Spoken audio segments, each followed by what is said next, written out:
Mais pour que ce pays soit défendu, il faut une prise de conscience nationale. Il faut une prise de conscience nationale.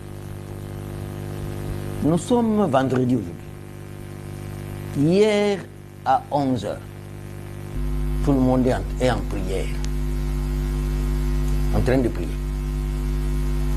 Jour ouvrable. Quand est-ce que ces gens vont travailler? C'est comme ça que j'ai dit dans une émission, je crois, avec Bossolo la politique, que nous avons une malédiction. L'ancien président camerounais, Amadou Ahidjo, avait laissé un testament au Cameroun en leur disant: nous, Dieu ne nous a donné ni or, ni diamant, ni cobalt, ni zinc.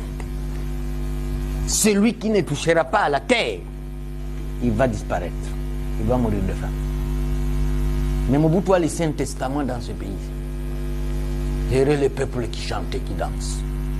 Vous pouvez danser pour le diable, vous pouvez danser pour Dieu, c'est toujours la danse. C'est d'où la chante. Verrez les peuples qui chantent et qui dansent. Si il faut remettre ce pays sur les rails, il y a des choses qu'on doit interdire. J'interdirai qu'il n'y a pas de consommation d'alcool avant 17h. Il n'y a pas une église, sauf dimanche, qui doit ouvrir avant 17h, après les heures de service. Je vous informe que moi, je suis un citoyen d'honneur sud-coréen. J'ai été décoré au musée national de la Corée du Sud. J'ai trouvé un peuple travailleur.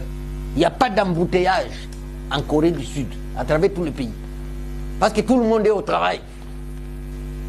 Tout le monde est au travail. Mais quand tu demandes aux gens ici, je vais travailler où? Mais on peut faire la terre. Nous avons le pays le plus arable de la terre. Mais un pasteur qui invite les gens à partir de 8h jusqu'à 17h, il est en train de les noyer.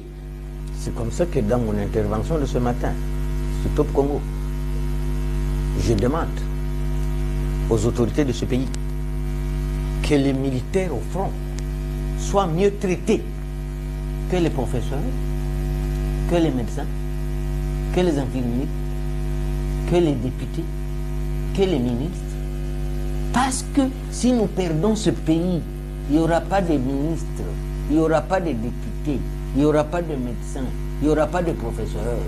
Tous seront déjà au Maroc, ou tous seront déjà réfugiés, je ne sais pas, en Asie. Il faut qu'on protège ce pays. Madame, si les gens ne cultivent pas, si les gens ne font pas l'élevage, c'est parce que la distraction est autorisée. Si à partir de 8h, sur l'avenue Kimbuta, à Massina, il y a déjà 300 000 soulards, qu'allons-nous faire? Si à Bandal, il y a déjà 100 000 soulards, nous allons faire comment? Je sais que les autorités ont peur de prendre certaines mesures, que les gens vont se révolter. Que les gens vont se révolter. Or, un pays ne peut décoller qu'avec les mesures prises dans sa capitale. Le reste du pays suit.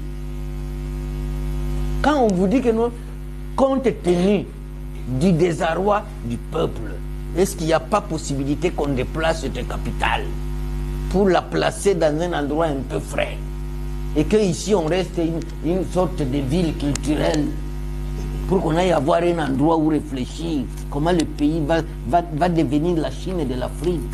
Parce que Dieu, en créant le Congo, c'était la Chine de l'Afrique. Mais c'est devenu même pire que le Haïti. C'est de cela dont je suis en train de parler. Qu'il y a beaucoup d'interdits qui doivent être pris. Beaucoup d'interdits qui doivent être pris. Qu'on ne peut pas consommer l'alcool avant 17h.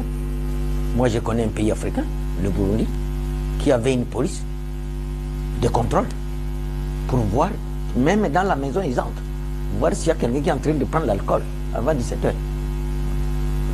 Les églises, en dehors du dimanche, comment vous allez prendre les gens à 8 heures, ils commencent à s'agenouiller, ils commencent à mettre les mains à l'air. Quelles mains à l'air?